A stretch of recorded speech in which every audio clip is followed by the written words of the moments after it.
Hello everyone, welcome to Nithulya's academy. இந்த வீடியோவில் நம்ம 10th ஸ்டாண்டர்ட் இங்கிலீஷ் யூனிட் 1ல் இருக்கக்கூடிய ப்ரோஸ் ஹிஸ் ஃபஸ்ட் ஃப்ளைட்டோடைய பேராகிராஃப் தான் பார்க்க போகிறோம். நிறைய பேர் வே டு சக்ஸஸ் கைடில் இருக்கக்கூடிய கிஃப்டட் ஸ்டூடெண்ட்ஸுக்கான பேராகிராஃப் போட சொல்லியிருந்தீங்க. ஸோ அதுக்காக தான் நம்ம இந்த வீடியோ போட்டிருக்கோம். நிறைய பேர் எனக்கு பேராகிராஃப் இப்படி ஹெட்டிங்ஸ் போட்டு எழுதணுமா, இல்லை ஹெட்டிங்லாம் எதுவுமே இல்லாமல் எழுதணுமா அப்படின்னு கேட்டிருக்கீங்க. கண்டிப்பாக டைட்டில் மட்டும் கொடுத்துட்டு ஹெட்டிங் இல்லாமல் எழுதுறது தான் பேராகிராஃப். நீங்கள் 1 அல்லது 2, 3 பேராகிராஃப்ஸாக கூட டிவைட் பண்ணி எழுதிக்கலாம். ஆனால் இந்த மாதிரி சப்ஹெட்டிங்ஸ்லாம் கொடுத்து எழுதுனீங்கன்னா இது எஸ்ஸே, ஓகேவா? நம்மளுக்கு கேட்குறது பேராகிராஃப் தான். பட் இருந்தாலும் நிறைய ஸ்கூலில் நீங்கள் எஸ்ஏ டைப்பில் தான் எழுத சொல்லி உங்களை கேட்குறாங்க. அதனால் நீங்கள் அப்படி தான் எழுதுகிற மாதிரி இருக்கும். பட் பப்ளிக்கில் இப்படி எழுதுனா மட்டும்தான் 5 மார்க்கு கிடைக்குமா அப்படின்னு யோசிக்கிற குழந்தைங்களுக்கு கண்டிப்பாக கிடையாது. நீங்கள் எப்போ போல் பேராகிராஃபாகவே படித்து எழுதுங்க. ஸோ எஸ்ஏ டைப் வேண்டான்னு நினைக்கிறவங்க இந்த வீடியோவை தயவு செஞ்சு ஸ்கிப் பண்ணிக்கோங்க. இது உங்களுக்கு வேண்டாம். ஸோ வீடியோக்குள்ளே போகிறதுக்கு முன்னாடி நம்ம சேனலில் நீங்கள் இன்னும் சப்ஸ்கிரைப் பண்ணலைன்னா மறக்காமல் சேனலில் சப்ஸ்கிரைப் பண்ணிக்கோங்க. உங்களோட ஃப்ரெண்ட்ஸ்க்கும் ஷேர் பண்ணுங்கள். வாங்க வீடியோக்குள்ளே போகலாம். ஸோ ஃபஸ்ட்டு கொஷின் நம்பர் போட்டுட்டு நீங்கள் பேராகிராஃபோடைய டைட்டில் போட்டுக்கோங்க. அடுத்து சினாப்சிஸ் அப்படின்னு சொல்லி போட்டுட்டு என்னென்ன ஹெட்டிங்கில் நீங்கள் அந்த பேரா எழுத போகிறீங்களோ அந்த ஹெட்டிங்ஸ் இங்கே கொடுத்துட்டு அதை நீங்கள் பாக்ஸ் பண்ணிக்கோங்க. இந்த பேராகிராஃப்க்கு நம்ம பார்க்க போகிற ஹெட்டிங்ஸ் என்னென்ன அப்படின்னா இன்ட்ரடக்ஷன், அடுத்தது பார்த்திங்கன்னா the young seagull, the reaction of the parents, the young ones first flight, landing on the water, the reaction of the family, conclusion. So இந்த டாபிக்ஸில் தான் நம்ம எழுத போகிறோம். ஃபர்ஸ்ட் இன்ட்ரடக்ஷன் பாருங்கள். இந்த லெசனை எழுதுனது யார் அப்படின்னு சொல்லி பார்த்தீங்கன்னா லயம் ஓ ஃப்ளாஹர்ட்டி. Lionel Flaherty was a famous Irish novelist and short story writer. ஃப்ளாஹர்ட்டி யார் அப்படின்னு சொல்லி பார்த்தீங்கன்னா இங்கிலாண்டில் இருக்கக்கூடிய ஒரு ஃபேமஸான ரைட்டர். இவர் என்ன ரைட்டர்? Irish writer. என்னென்ன எழுதுறாரு? நாவல், ஷார்ட் ஸ்டோரி எழுதுறாரு. One of his great work is his first flight. அவர் எழுதுலையே பெஸ்ட்டான ஒரு ஒர்க் என்ன அப்படின்னு சொல்லி பார்த்தீங்கன்னா இந்த ஃபர்ஸ்ட் ஃப்ளைட் அப்படிங்கிறது தான். A story that proves the saying to master any art one should overcome fear. இந்த ஸ்டோரி எந்த விஷயத்தை ப்ரூவ் பண்ணுது, எந்த விஷயத்த சொல்லுது, எதுக்காக இந்த ஸ்டோரி அப்படின்னு சொல்லி பார்த்தீங்கன்னா டு மாஸ்டர் எனி ஆர்ட், எந்த ஒரு கலையிலையும் அல்லது எந்த ஒரு துறையிலையும் நம்ம மாஸ்டர் ஆகணும், அதாவது சிறந்து விளங்கணும் அப்படின்னா one should over come fear, பயம் அப்படிங்கிற ஒன்றை நம்ம ஓவர் கம் பண்ணி வரணும், கடந்து வரணும். அப்போ தான் நம்ம எந்த துறையிலையும் சிறப்பாக இருக்க முடியும் அப்படின்னு சொல்கிறாங்க. இல்லை நம்ம என்னென்ன பார்த்துருக்கோம்? லயம் ஓ ஃப்ளாஹர்ட்டி ஒரு ஐரிஷ் ரைட்டர். அவர் என்னென்ன எழுதியிருக்கிறாரு? நாவல், ஷார்ட் ஸ்டோரி. அவருடைய ஒர்க்லேயே ரொம்ப கிரேட் ஒர்க், அது பெஸ்ட்டான ஒரு ஒர்க் அப்படின்னு சொல்லும்போது அது என்னது? His first flight. இந்த ஸ்டோரி எதை பற்றி சொல்கிறாங்க அப்படின்னு சொன்னால் நம்ம எந்த ஒரு விஷயத்தில் மாஸ்டர் ஆகணும்னு நினைக்கிறோமோ அப்போது அந்த பயம் அப்படிங்கிறதுலேருந்து நம்ம வெளிவரணும் அப்படின்னு சொல்லியிருக்காங்க. The young seagull. இதில் நம்ம சீகல் பற்றி பார்க்க போகிறோம். The young seagull was one among the 4 offsprings of the father and the mother seagulls. Father, mother seagulsக்கு 4 குட்டி பறவைகள் இருக்குது. அந்த 4ல் ஒன்று தான் நம்ம பார்க்க போகிற இந்த young seagull. He was very timid. அது ரொம்ப கோழையாக, ரொம்ப பயந்த சுபாவத்தோடு இருந்துச்சு. He was alone on the ledge. அந்த பாறையோடைய செங்குத்தான பாறை இருக்குல்லையா, அந்த பாறையில் தனியாக இருக்கு. alone அப்படின்னா தனியாக இருக்கு. Unlike his 2 brothers and sister, he was afraid to fly. 4 பேரில் நம்ம சீகல் ஒன்றுன்னு சொல்லி பார்த்தோம் இல்லையா, மீதி 3 2 brothers ஒரு sister.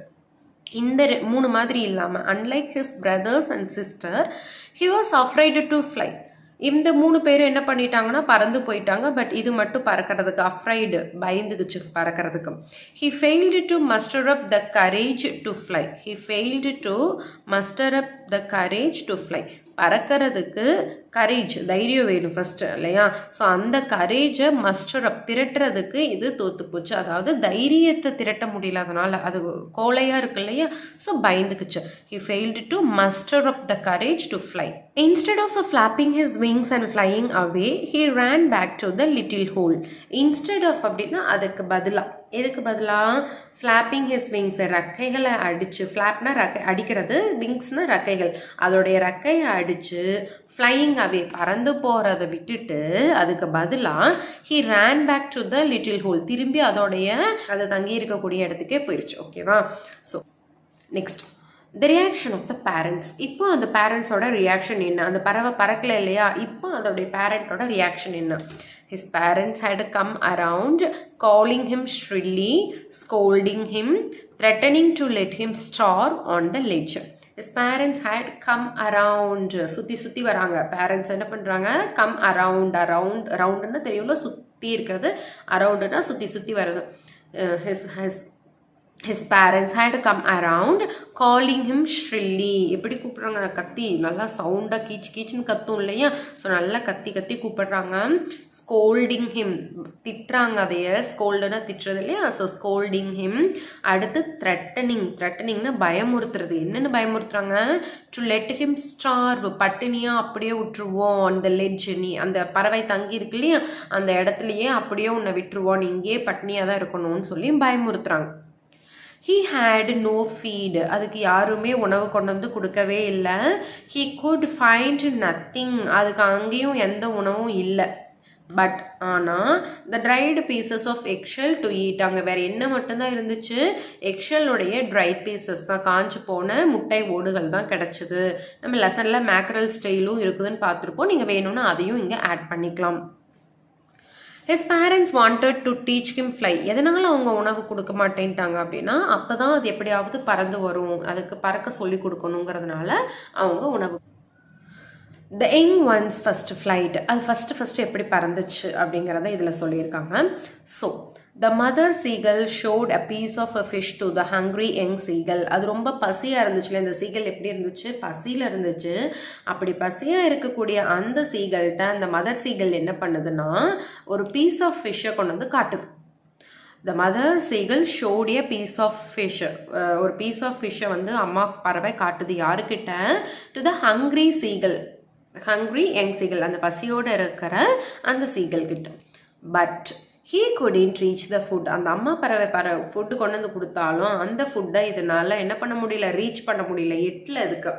as it was out of reach, ஏன்னா அந்த அம்மா பறவை என்ன பண்ணிச்சு, தூரமாகவே நின்றுச்சு.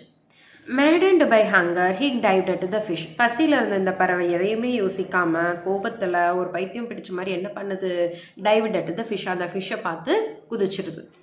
in order to grab it, he had no choice other than to flap his wings and fly towards his meal.